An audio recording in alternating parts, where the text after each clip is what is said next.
Personality development. How often do we hear this term?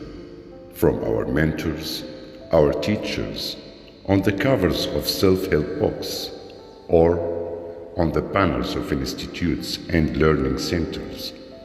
The abundance of the usage of this term signals towards its importance in today's life.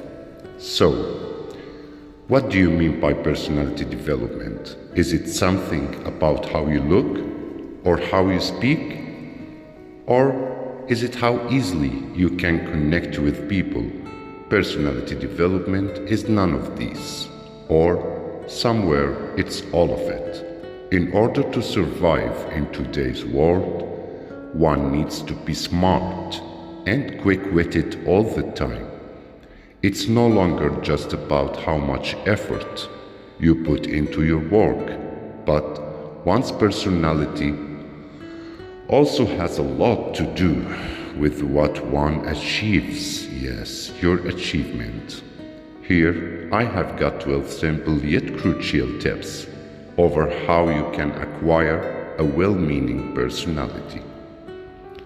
Subscribe, watch, and work on these 12 tips.